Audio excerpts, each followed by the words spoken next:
everyone, welcome back to my channel. If you're not familiar, my name is Brandi. I have a 7-month-old daughter and my channel talks about everything regarding my pregnancy and motherhood. So if you're into that, then hit subscribe. This video talks about postpartum recovery and what it was like for my experience with a vaginal delivery with a 2nd-degree laceration. The first thing that I will say that I wasn't expecting is the amount of blood that I lost from the moment that they have you sit up after you deliver.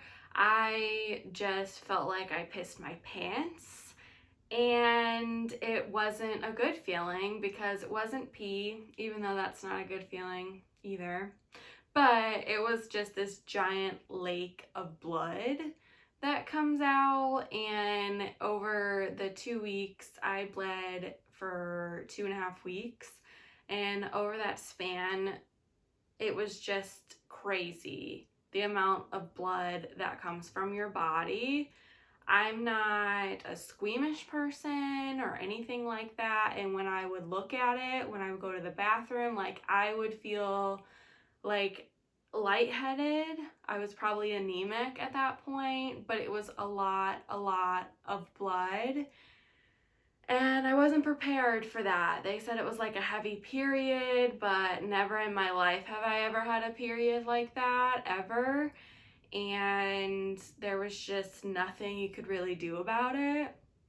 They provide underwear for you to wear, and then they put like these giant pads and then smaller pads and then whatever. I just went to the store and bought adult diapers, and that was so much better and easier and more comfortable to wear than the underwear they provide in the hospital. So I would recommend getting those if you're about to deliver and just doing that. I would lose blood clots like the size of baseballs for like 2 weeks. And I have pictures, but I won't show because they're graphic.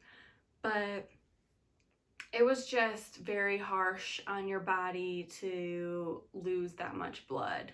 The second thing is you can't really move around. Like I said, I had a 2nd-degree laceration, so I don't know if that contributed to blood loss as well, but you can't really move around. It was very hard for me to walk. Just like everything down there was very swollen. It didn't hurt so much to sit down if you sat straight, but if you like went to lay in bed or when you were getting up or you had to lean over to your baby's bassinet, it was a very painful and uncomfortable situation down there. Showering was the worst. It was very sensitive, and you're just like very scared to find out what that feels like down there, and it was a lot. So just kind of like moving around, I mean, your stomach hurts, you're dealing with like a lot of cramps afterwards, and your whole body just felt like you couldn't really move. I had to have help like going to the bathroom and changing all of those things downstairs and like showering and drying off. With the laceration, they had a lot of stitches down there. It was like this far up into me. It was just like a running stitch. It felt like a rope, to be honest, and it was very uncomfortable as the weeks passed, and they said they dissolve around 4 weeks, and they did. But during like the 3-week period, you could feel that it was like very dry. It felt like you had a tampon that was just dry sitting there, and it was very uncomfortable to kind of get around. My laceration, they say it heals 4 to 6 weeks. I went to the doctor at 6 weeks postpartum. It was not healed by any means. He basically said like I still needed to use the little squirt bottle that you get, and you weren't allowed to use tampons. You weren't allowed to like have sex or anything like that, lift over 15 pounds. squat, that sort of thing. So that went on for me for 10 weeks. It took to heal completely. And that kind of leads to my next point is my doctor just kind of said, you know, you can go and try to have sex, and if it hurts, then it's not healed. Yeah, it felt like razor blades were happening, and that is nerve damage from like the scar tissue and everything like that down there that's happening. It was very uncomfortable. And like I said, we didn't try for like 10 weeks. So this is almost 3 months postpartum. It was very painful still. I'd say up until like 4 months postpartum. Also, with nerve damage, that nobody kind of warns you about is that, oh, you're gonna have like nerve damage and everything happens, but you just like lose the ability to like hold your urine. And I know my mom always said like, oh, I've had a baby, so when I sneeze I pee, but like I didn't think that that was me, right? Because I'm 26. But yeah, when you would sneeze or laugh or cough, which coughing is very painful when you have laceration and stitches, so I recommend not doing that. Just maybe like hold your breath until it goes away. But I couldn't prevent it. There's no like muscles down there. They're all just like stretched out and injured, and they can't prevent like holding in your pee if you have a sneeze or something like that that creates pressure. That eventually did go away around like 5 months postpartum. That doesn't happen anymore. So thankfully that healed. Also with that, and like it's embarrassing or whatever, but it healed for me as well, that when I would go to the bathroom, like I couldn't feel if I had to pee. I couldn't feel my bladder anymore. I just reminded myself like, hey, I drank a lot, so I should go to the bathroom to maybe empty my bladder, because I realized I couldn't feel it. So when I would go to the bathroom, as soon as I would like see a toilet, like my bladder would just like let loose. And I had no feeling. Like I couldn't feel me peeing or anything like that. So when I was on the toilet, I would just have to listen for the sound for me to be done, because I had no idea that I was even peeing. I couldn't stop my flow or anything like that. And I mentioned it at my 6-week postpartum visit to my doctor, and he just said like it's not that common, but it's not uncommon. So he like referred me to somebody to check like my nerve damage, but basically they couldn't do anything. But I didn't even know that that could exist. So that was a surprise. Of course, you have the mood swings, and you get really hot sometimes, and just everything from your hormones. And I think that is just so revved up because during that first couple months, when you're doing like feeding your baby every 3 hours throughout the night and figuring out what the hell you're doing, because I didn't know what I was doing. We didn't have any help. It was just me and my husband. We don't live very close to family, so that's just us, and we didn't need it. But it was hard because you're definitely sleep deprived, like so sleep deprived that you didn't know what was going on. Like if you woke up in the middle of the night because your baby's crying, like I didn't even really know where I was. I didn't know like who I was or like what's going on. You like lose touch with reality. Because we were going 2 weeks of just like 3 hours a night or less. And that doesn't happen for everybody. My daughter had really bad reflux, and that's just what it was. She wasn't a good sleeper then, so she is now, thankfully. But then it was just really hard to get some sleep. And like I said, we didn't know what we were doing. We didn't know how to like do a routine. But with the sleep deprivation, you don't heal very fast. So once again, that's just like contributing to your mood swings and then everything you're feeling with your body. And then dehydration plays a role. So, I mean, I was taking care of a human. I didn't remember to drink a lot of water. And you're breastfeeding. I mean, not everybody breastfeeds, and that's completely fine. I did it for 3.5 months, and it was the hardest thing ever. That contributes to sleep deprivation and being exhausted and trying to figure out how to latch and pumping. Your boobs hurt like hell. You wake up in puddles of milk.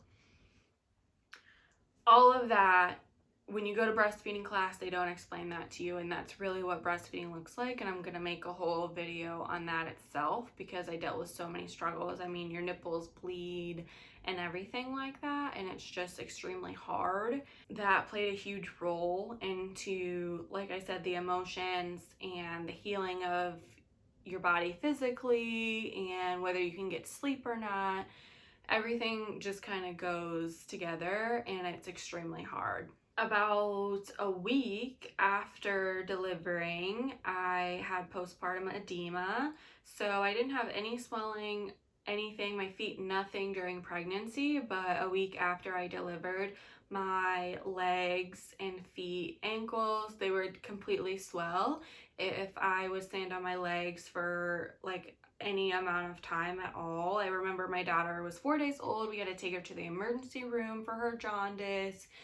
And by the time I left the emergency room, because we were there for hours, like I couldn't even get my shoes on. My legs were so swollen, it was very painful. And I didn't even know that could happen postpartum. I had to call like the OB on call because I was very confused on what was happening. But they said that was completely normal. It's just your body like figuring out what to do with all the extra fluid.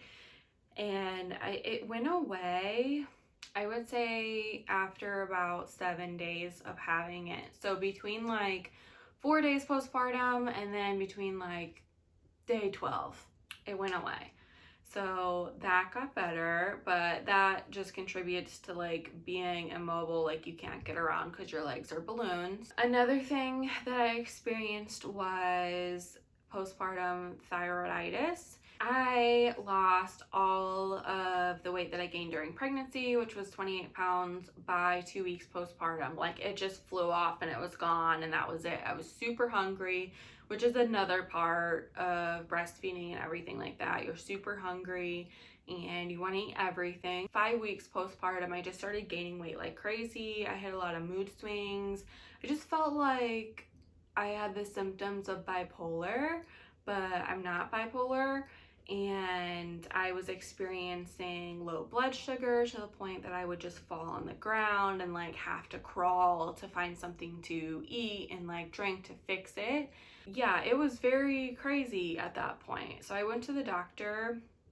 It wasn't until like 3 months postpartum that I went to the doctor for this. I just thought like, oh, I'm busy, like things are happening to me, it'll be fine. But I went to the doctor and my thyroid was so out of balance that they were like kind of shocked about it. So I'm currently still testing at what levels of synthroid that I need to fix it, and I do feel better at this point. But now I just have like all of this weight to lose that I gained just because that happened, because I guess it's like your hormones and everything throw off the ability of your thyroid to like keep up, and so your hormones are out of balance, and then you just like lose control of everything. At 6 months postpartum, so just a couple weeks ago, my hair started falling out in large amounts in the shower, and it's a lot. But I did expect that, so that is very true when people say that. And I like asked a few friends, like, how long is this supposed to go on? They said that it goes on for up to a year, that it can, that your hair just continuously falls out. That part I did not know. So who knows how much hair I'll have left, because I'll tell you what, my 7-month-old likes to pull out my hair as well. So we're running pretty thin these days. As another thing that came back was my period. That everyone said like, oh, if you're breastfeeding, it's like birth control, your body doesn't want to have another baby if you're breastfeeding. I breastfed continually until 3.5 months, and then I started switching my daughter to formula. So by 4 months, I was completely done pumping and everything like that. And my period came back exactly 4 weeks postpartum. So you had that baby, girl. Now we're ready for another one. But guess what? I wasn't healed or anything, couldn't use tampons, couldn't really get around. And here we are, just bleeding again. So I had about a week and a half in between postpartum bleeding and then menstrual bleeding.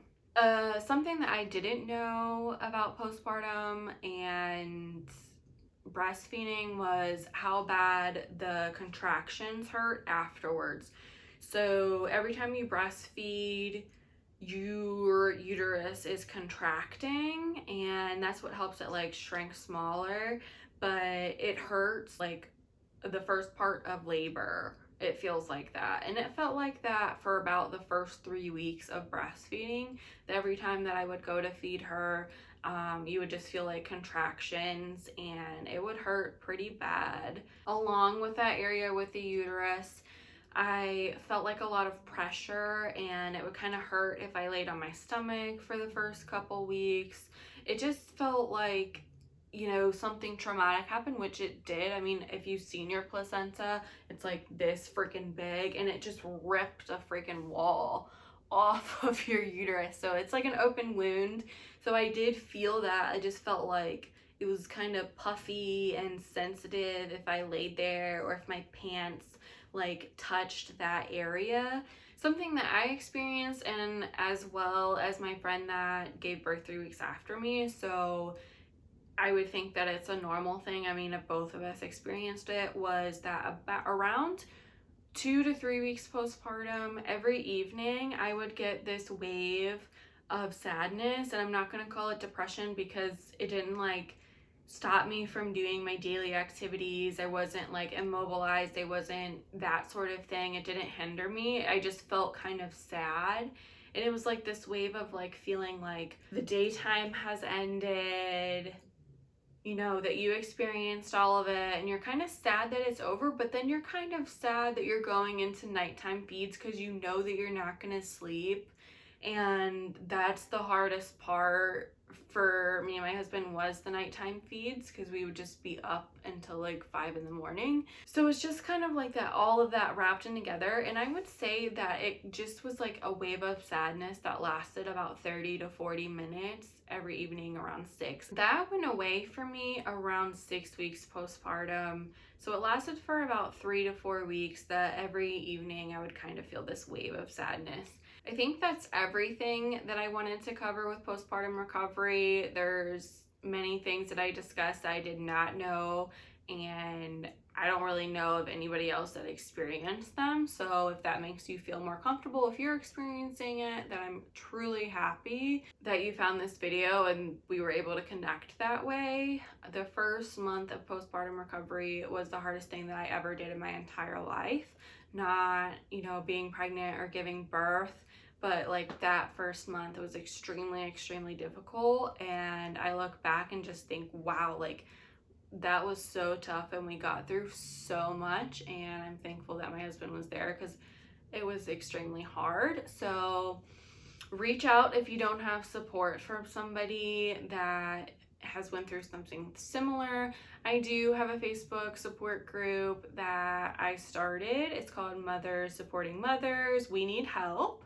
So you can jump on there if you want to. It'll be linked down below. We can chat there, but this is the end of this video, and I'll see you in my next one.